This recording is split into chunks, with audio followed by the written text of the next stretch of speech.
Sveiki, su jumis Šeimų virtuvė. Man labai džiugu, kad žiūrite. Jau esu parduotuvėje Norfa, kur turiu supirkti visus reikiamus produktus patiekalui, kurį gaminsime šiandien Delfi TV virtuvėje, ir esu vaisių ir daržovių skyriuje. Čia visuomet randu tai, ko man reikia, ir beje noriu priminti jums, kad kiekvieną pirmadienį parduotuvėse Norfa nuo 17 valandos visiems vaisiams ir visoms daržovėms yra taikoma net 50% nuolaida. Nuo jau kitą dieną iš pat ankstyvo ryto galite rasti čia prikrauta naujų, šviežių vaisių ir daržovių. Važiuokit ir pirkit.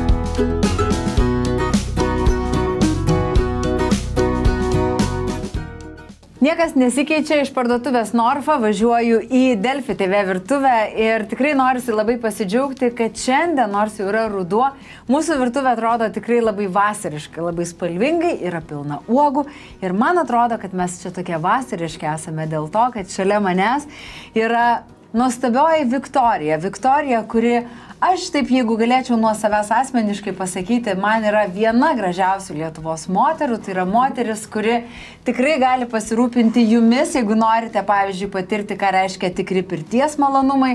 Moteris, kuri yra nuostabi mama, nuostabi žmona. Moteris, kurie iškeitė didmiestį į gyvenimą kaime. Žodžiu, man atrodo, kad tikrai bus labai daug apie ką čia mums pasikalbėti. Tai labas. Labas. Labas, Eglė. Taip, tikrai labai smagu, kad esi šiandien čia ir nekantrauju, kad ir man, ir žiūrovams galėtum papasakoti, ką čia planuoji pagaminti skanaus, nes man atrodo, čia pamokysim gerų dalykų mes, ne? Labai. Pagaminsiu šiandien granolą, parodysiu, kaip ją daryti. Čia mano mylimiausias patiekalas, ją darau daugybę metų, kiekvienais metais, dažniausiai vasarą, bet lieka ir rudeniui, darau didelį kiekį namuose ir visi valgom visada, kiekvieną dieną. Tai pirmiausia, mums reikia susimalti riešutus, susismulkinti. Susismulkinti riešutus. Kadangi naudojam riešutų įvairių, tai aš rekomenduoju nepirkti kažkokio mikso ir smulkinti atskirai, nes jeigu smulkinsim riešutus, pavyzdžiui, migdolus su lazdynais, jie skirtingai susismulkina, vieni lieka per stambus, kiti per smulkiai, dėl to gerai būtų pasmulkinti atskirai. Vieną, antrą, trečią, visus atskirai. Ir gerai dabar palaikom. Gerai. Dar biškai. Užtenka. Okay. Jo, gal biškai per smulkiai. Žodžiu, kas kaip mėgstat, čia gan smulkiai sumalėm, kitus gal stambiau. Taip turi būti tokia makalinė košė įvairiausių riešutų. Jeigu medus skystas, tai tada nieko nereikia, bet kaip čia, šviežias geras medus, tai tada nereikia jo tirpdinti. Bet jeigu medus kietas gabalais, tai tada aš dar sudedu į puodą viską tą ir pratirpdau tą medų, kad paskui skardojau kepti. O dabar mes to nedarysim, tai puikiai čia. Dažnai su šeima jūs tą granolą ir valgote, ne? Kasdien, vasarą visada. Nes ir rudeniop irgi dar vakalogų yra. Aš labai mėgstu su šviežiom uogom. Nes aš kažkaip galvoju, kiek, žinai, čia mamų esu turėjusi, pavyzdžiui, ir tėčių keletas yra čia toje virtuvėje buvę. Tai vis paklausiu, yra ten, žinai, vaikai, kurie ten to nevalgo, nevalgo. Man atrodo, kad tavo vaikai, jūs vis tiek toj gamtoj gyvenat, gamtoj būnant turbūt viskas skanu yra. Viskas skanu ir aš tokia gal griežta. Nėra pas mus, kad gali nevalgyti. Yra padaryta ir valgai ir viskas. Va taip. Bet aišku, stengiasi skaniai gaminti, bet yra pusryčiai, kokią nors košę, nevalgiai pusryčių, eini žaisti toliau, bus pietus. Nepavalgiai, kažkur gal kokį obuolį pasirinksim po medžiu ir viskas. Lauki pietų tada. Tai tai taip išeina, kad valgo viską. Nesitsatskinį, nežaidži, bet taip, bet aš ir galvoju, kad aišku, jeigu tu turi obuolį, ne sausainį, ne saldainį obuolį, tai gali to obuolį užsikimsti. Gerai, dabar tu žiūri, ką čia dar reikia paimti. Tai turim 3 rūšių riešutus, čionais. Tada principas koks? Granolos didžiąją dalį reiktų iškepti. Iškepti tam, kad jinai būtų skani, apskrūdus ir iš granolos, beje, vėliau gal ir parodysiu, jeigu gera konsistencija gausis, galima net ir granolos batonėlius daryti. Į kelionę, pavyzdžiui, į popierių įsisukti. Nu, pabandysim. Taip. Bet iš esmės turim tų riešutų. Tai tikslas būtų kuo mažiau kepti, nes labai gerai, kad ir nekeptų būtų. Tai aš sudėsiu viską čia, tada vieną dalį išimsim, kepsim, o kitą paliksim. Gerai. Tai dabar dedam čia avižas. Avižas, ne? Nu, aš sakyčiau, galima tokį patį kiekį, kiek čia yra šito, tai yra avižų, tai jau nebetilps. Tai jau nebetilps. Tai tiesiog visas šitas tada suberio, ne? Nu, faktiškai jo. Nu, galim biški, pažiūrim, gal ir bus gana. Tai irgi užtenka. Tai gal čia ir, žinai, neišsiplėskim ir čia gerai labai bus. Išmaišom. Aš gal dėčiau razinų dalį kepti. Ir paskui dalį ir nekeptų dėsim. Gerai.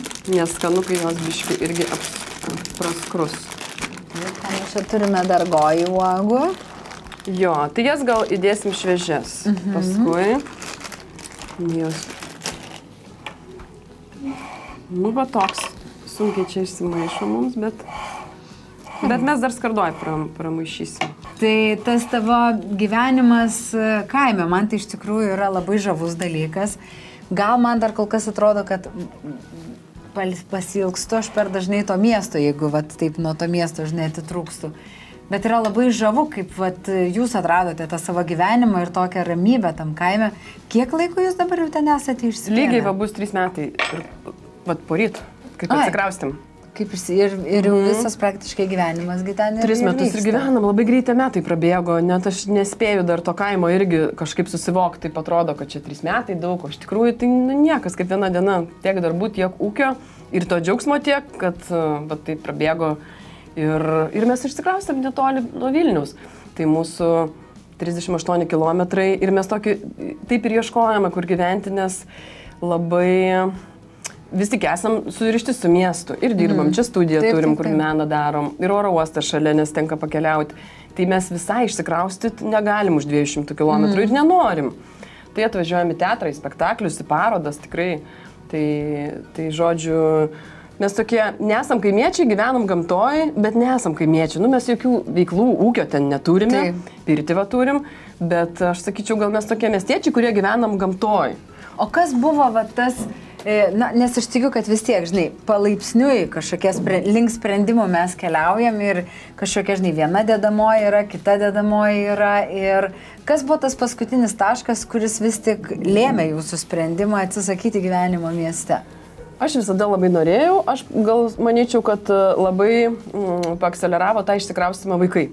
Kai atsirado vaikai, mes gyvenom senamiestį visą laiką Vilnių ir tikrai labai smagu, bet kai atsirado vaikai, taip man tie šaligatviai ir šviesoforai ir daug žmonių ir tos reklamos ir taip mane pradėjo trikdyti tą ramybę ir man taip norėjos tiesiog kažkokio tokio eigos, o aš, tiesiog, aš pasimetu, aš išeinu su tais 2 vaikais, aš nesuprantu, čia pažįstamas, aš, su jais nepabūnu, jo, aš tik tai mėtausi per šviesoforą, per perėją, neik, tu čia nebėg, o labas, o sveiki, ir tu toks išeini į tą šurmulį, grįžti namo ir galvoju, kaip gera, aš tiesiog niekur nenoriu, žinai, nes man per daug streso išeiti tam mieste, jo.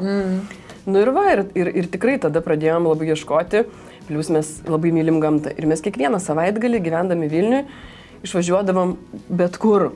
Jeigu ne pas draugus į sodybą, tai tiesiog pasiėmėm kempinimo reikmenis visus ir važiuojam su palapinėm į Labanorą, su vaikais, darom valgyti, kūrėm laužą ir vakare grįžtam tik pernakvot. Tai mūsų tokie savaitgaliai. Vasarą gyvenam kemperį prie jūros, irgi nebūdavom. Ir tas buvimas tom savaitės dienom irgi toks. Betikslis man pasidarė, nes aš jau nebenorėjau būti. Ir, bet ir kažkaip tai taip jau ir priejo laikas, o norėjau tai aš labai senai. Bet jūs ir dabar su kemperiu daug keliaujate, jūs vasarą irgi mes nekeliaujam, mes ten gyvenam tiesiog kemperį. Jo, jisai stovi prie jūros ir mes, prie Baltijos jūros ir mes tenais važiuojam ir gyvenam. Aš, žinai, klausau tavęs, kai tu pasakoji apie visą tą iš tikrųjų lėkimą mieste ir vat kaip tu sakai, kad nepabūni su vaikais, nes tiek daug visų tų aplink trikdžių yra, tų dėmesio trikdžių, nebūtinai, žinai, blogų trikdžių. Bet kaip, pavyzdžiui, patiems vaikams buvo tas persikėlimas gyventi į kaimą? Ar jiems ilgu buvo gyvenimo mieste, ar jie visiškai įsivažiavo į tą kaimą? Ne, jiems tai puikiausiai. Mes tokia šeima esam, kad mes labai daug laiko leidžiam visi kartu. Dėl to mums labai paprasta, kaip ir mums nėra labai esmės kur būti, nes mes visą laiką visi keturiese. Ir vaikai dar tokio amžiaus, kur... Tai va, dėl to aš ir nežinau, tam mieste mes nesam pasirašę nuosprendžio, kad visą laiką ta sodyba nuostabiausia, tai bet kada galim grįžti į miestą. Aš nežinau, kaip sakau, mano vaikai paauglystę pasieks, gal jie norės eiti čia Gedo prospektą su skeitu važinėti ir babaltį gerti, žinai. Tai gali būti. Ir tegul eina, viskas okei. Dabar dar vaikai, ne paaugliai, tai mes dar galim įtakoti kažkiek tai. O paskui žiūrėsim, gal ir grįšim, žinai, aš tikrai nenoriu kankinti savo šeimos ar vaikų kaime tarp mešlų, kur tikrai tamsu vakare 6. Bet jūsų net ir vaikai gyvena ne taip kaip didžioji dalis vaikų šiais laikais, neturėdami jokių telefonų, planšečių, kompiuterių, jie be šitų dalykų verčiatės jūs. Kol kas dar verčiamės, tai va 10 ir 8 vaikams, sūnui 8, dukrai 10. Nu ir dar verčiame, žinokit, bet einam ir į mokyklą tokią, kurioje tai yra prioritetas, kad vaikai nenaudotų technologijų jokių niekada. Tai dauguma ir neturi, tai labai gerai, kad mūsų ta bendruomenė tokia. Taip, aplinka tokia. Dėl kurios mes ir iš dalies išvažiavom ten ir gyventi, nes mūsų mokykla toj pusėje, kur mes gyvenam, tai mes prisiderim, kad ir galėtumėm į ją važiuoti. Kai jie būna mokykloje, mes tengiamės pasidaryti darbus visus prie ekranų, kad jau ten netrikdytų paskui. Ir neturim ekrano laiko, tiesiog, vat, kaip kiti irgi sako, o tai kaip, tokie vaikai, tai 4 ir 2 klasė, žinai, visai be ekranų. Galiu pasakyti, beveik visai. Savaitgalį mes pažiūrim kokį filmą, ten jau pasirenkam kažkokį, ar animacinį, ar kartu, žinai, kaip mes ten sugalvojam. O daugiau tai nėra. Ir tada kiti sako, o tai kaip nėra kasdieną ekrano laiko, žinai, kaip ten valandą. Pas mus yra ten valanda, nuo tada... Pas mus nėra, iš vis neegzistuojantis dalykas, dėl to, kad vaikai negali paimti mano telefono. Va dabar jau dukrai 10 metų, tai jau kartais duodu išsirinkti programėliai, ten, žodžiu, mainų, pirkimų, ką ten kažkokį arkliuką nori, ar kažkokį tai. Tai su mano pagalba pasižiūri. Tai leidžiu, tai žino, kaip įjungti ten kodą, bet šiaip nėra tokio, kad tu gali pasimti telefoną ir su juo kažką veikti.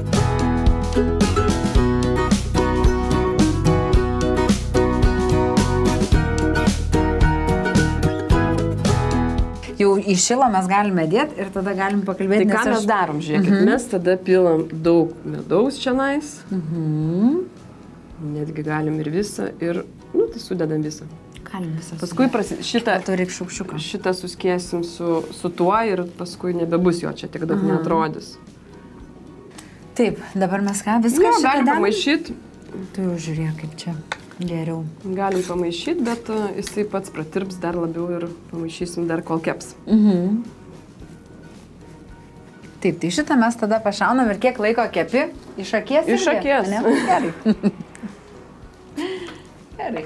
Tai galėsim pamatuoti, pažiūrėti pačios dabar. Jo, gerai, va. Kad receptų. 200 laipsnių, pažiūrėsim kiek laiko ir... Tai tas medus šiek tiek prasilydys jisai, praskys ir apsivolios visi tie ingredientai tam meduje. Tai dabar tos tavo pirtis. Aš tai žinau apie tas tavo pirtis ir tai netiek turbūt daug, bet man labai norisi, kad kuo daugiau žmonių sužinotų ir išbandytų, nes man atrodo, kad tai yra kažkoks absoliučiai stebuklingas dalykas. Tai papasakok, kaip iš vis į tavo gyvenimą ta pirtis atėjo ir kodėl jinai yra tokia reikalinga, kodėl jinai yra svarbi? Tai čia mano mėgstama labai tema, aš galiu šnekėti valandas. Žodžiu, aš pirtyje esu virš 20 metų, 22 gal dabar jau. Ir atradau labai atsitiktinai per tokius nuostabius žmonės, kurie buvo pirties mėgėjai tuo metu ir tai buvo mano tuometinio vaikino tėvai, kurie tiesiog mus nusiveždavo, mums ten buvo 20 keli metai. Ir jie veždavosi visą laiką pas draugus į pirtį, kur atvažiuoja daug draugų, visi gaminasi maistus, verda puodai, su šunim, prie židiniu, tada eina į pirtį, visi maudosi, visi, žinai, sveikatinasi, lenda į vandenį, tada vakaroja kažkur. Ir man tai patiko, aš tiesiog kaip mano dalykas, žinai, tai gerai, kad aš 20 kelių metų atradau, o ne 40 kelių. Taip, kaip būtų gaila. Ir tiesiog, paskui galiausiai buvo taip, kad kai savaitgalis, tai mano tas draugas eina į vakarėlį, o aš tai jau nebenoriu jokio vakarėlį, aš noriu pirti. Žinai, man jau nebeįdomu čia tam mieste kažkur tai. Tai aš su jo tėvais einu pirti, važiuojam, nes irgi už miestą, žinai. O kiti lieka čia, žinai, linksmintis tą Vilnių. Tai aš toj pirti ir prasidėjau ten labai daug laiko ir tiesiog labai susižavėjau, paskui pradėjau rinkti kompaniją savo draugių ir važiuoti su draugiam. Kiekvieną savaitę, ten šeštadienį žinom, kad yra pirtelė, išnuomota, važiuojam, vežamės visokių aliejų, šveitiklių, ko tik ten nesugalvosi, žinai, plaukų kaukių, vantų, kvapų. Ir tenais mes sėdim, sveikatinamės, maudomės, kalbamės ir tiesiog gerai leidžiam laiką. Pirtis yra toks dalykas, kad joje vis tiek būni 4 kokias valandas, 5. Tai faktiškai jau pusę dienos, savaitgalio ir pirti. Dabar visi to kortizolio bijo ir to streso. Pirtis puikiausias būdas atsikratyti streso. Ne tai, kad riebalų nenutirpdys, bet po sporto pastimuliuos raumenų, tarkim, ten darbą arba leis jiems atsipalaiduoti greičiau. Ir daug tokių dalykų. Plus, ką mes turim, tai jeigu mes einame pirti miške, kaip pas mane, tarkim, aš visą laiką mėgstu pirti eiti gamtoj. Net kai savo neturėjau, dabar mūsų pirtis yra prie upelio, kur tekantis vanduo, tu gali lipti, turim tvenkinį, kur kasam, kartam eketę žiemą, irgi maudomės būtinai. Tai sporto klube ta elektrinė irgi tikrai geriau negu nieko. Taip. Bet vis tik... Bet to gyvo vandenį. Bet vis tik išeiti lauką, praeit basom, atsigulti sniegą, įlysti upelį. Visiškai kitas malonumas. Tikrai. Tai dabar tada taip, pirtis ir tos galimybės atvykti pas tave savaitgaliui. Galima, pavyzdžiui, pasimti kompaniją bičiulių. Taip, ir atvažiuoti. Žodžiu, atsitiko taip, kad mes išsikraustėm iš to miesto, atradom sodybą, kurioje įsikūrėm ir irgi labai atsitiktinai, labai gražiai ten viskas gavosi ir aš tikrai aš gyvenime nesvajau, kad aš turėsiu savo pirtį. Aš tik džiaugiuosi, kad aš galiu pas kažką nuvažiuoti arba išsinuomoti ir visą laiką dėkoju, kad yra tokių, kurie savo užleidžia pirtis kitiems pasipirtinti. Bet va taip gavosi, kad prie to mūsų namo yra tiesiog atskiras namas pirtis ir jinai prie upelio. Čia toks, žinai, neįmanoma atrodo, ne? Bet aš va tokią gavau ir man visų pirma būtų nepatogu nesidalinti, nes tai yra toks lobis, kur negaliu aš savo vienai pasimti ir viskas, va čia mano pirtis. Ne, privalai, nes į pirtį atvažiuoja išskirtinai ypatingai malonus ir geranoriški žmonės. Labai. Ir visi, kas mėgsta pirti, aišku, pirtis be balių ir be dar kažko, tai atvažiuoja pasipirtint ir žmonės ieško tokių vietų ir nori. Ir žinai, mano draugai irgi dabar atvažiuoja, sako, kaip tu čia dabar sugalvojai, užsukai pirti, kur yra neįtikėtina žmonėms, žinai, kurie neleidžia daug laiko pirti, jie nesupranta, kaip gali žmonės važiuoti. Sakau, tai palauk, pamatysi, aš va čia biškį aptvarkau ir atvažiuos. Ir tiesiog važiuoja tiek daug žmonių, nes visi tikrai labai nori. Tai va atvažiuoja šeimos ir maudosi, aš paruošiu, žinai, ir arbatos turiu savo čiobrelių. Viskas pas mus aplink auga. Tai. Ir mantos, ir arbatos, ir padarau šveitiklių iš tų pačių valinų semenų ir tų pačių avižų kūnui, žinai, šveistis su beržų ekstraktais visokiais. Ir žodžiu, suruošiu viską, kad žmogus jau galėtų atvažiuoti ir jeigu žmonės ir daug atvažiuoja, kurie nežino pirties, bet jie nori sužinoti. Tai yra įvairios programos, kurios kartais aš irgi pravedu ritualai arba pirtininkai atvažiuoja irgi su savo kompanijom, kur veda, bet iš esmės aš turiu tikslą pirti propaguoti kaip paprastą, gerą laisvalaikio leidimą, nereikia pirtininko ten. Galbūt pirmą kartą, aš visą laiką ir papasakoju, kaip nueiti, kaip geriau, bet čia turėtų būti žmogaus, nuolatinis toksai, žinai, savęs atradinėjimas ir nereikia kiekvieną kartą pirtininko. Ir čia nėra toks ypatingai sudėtingas dalykas atrasti save pirtyje. Tai paprasta, tiesiog reikia ten važiuoti. Geras. Tai kviečiu visus. Ir tikrai daugiau turbūt žmonių atvažiuoja jau to šaltuoju sezono metu. Ne tada, kai karšta laukia. Jau kai šalta, tai jau turbūt ir pildosi tie savaitgaliai. Tikrai. Tai ir ne tik savaitgaliai. Mes lapkritį, gruodį, sausį kiekvieną dieną kūrenam. Kiekvieną dieną nuo pirmadienio iki sekmadienio savaitgaliais po kelias kompanijas atvažiuoja. Geras. Žiūrėkit, kas gavosi. Tai labai nebijokit. Čia tas, kur rūda, tai čia razinos rūdos. Ir jos tokios pakepė, tai čia neapdegė. Nors man ir apdega dažnai, nu, žodžiu, maža bėda. Nieko. Vis tiek labai skanu, tai va, jeigu tie krašteliai pakepia, tai dabar, kadangi kiekis didelis, tai galim čia viską sumaišyti, nes reiktų dar tada didelio puodo. Taip. Aš daryčiau taip, dedi tą likutį, nu čia mažiau įdėsiu. Ir tas, kas nekepta, apsimaišys su tuo keptu ir pasidalins tuo medum. Ir minkštumą truputėlį duos tada tai, kas nekepta. Jo, ir gausis toksai, bet netgi va dabar galima būtų dar karštą, bet jeigu aš paimčiau su ranka, tai rutuliuką suformavus, jis ir sustings ir laikysis kaip saldainis. Tai čia, toks būtų granolas, šokoladukas. Bet čia iš tikrųjų užkandėliai kokie nors. Taip, važiuojant į kelionę mes mėgstam irgi įsidėti vietoj šokolado, vietoj, kad nereiktų pirkti kokio degaliniai, tarkim, kažkokio tai ten šokoladuko. Nu tai aš, pavyzdžiui, dedu čia dar kažkiek tai pistacijų. Daug pridarėm. Aš sakau, nemažai nesigaunu. Nieko, tai viskas tvarkoja. Tikrai viskas suvalgys. Godžiai uogų, ko mes nekepėm, žinai. Čia va tik reiks išmaišyti, bet jos labai skanios. Bet kaip atrodo, ta prasme, gražiai, kaip kedrinės pinijos. Nu tiesiog viską, supranti, dedi, ką turi ir ko neturi. Galima, žinai, jeigu mes neturim uogų tuo metu, tai jau kai valgai gali įsidėti, nes tu jie valgai ilgai. Migdolų drožlės, pasaka. Nors mes čia migdolą įdėjom, bet tos drožlės duoda tokį patiekališkumą, žinai, toks labiau, kažkoks, ypač vaikams, žinai, kažkur tai pamato, tai jiems labai... Bet toksai dalykas, net ir kokį stiklinį indą sudėjus, tai šiaip dekoratyviai labai gražiai atrodo virtuvėje, pavyzdžiui, ar kambaryje stovint. Nu tai va, jeigu kažkokį turėtume didelį indą, tai lengviau išsimaišyti, bet iš esmės tikslas išmaišyti, kol karšta, nes vėliau sustings tas medus ir jau nepavyks išmaišyti.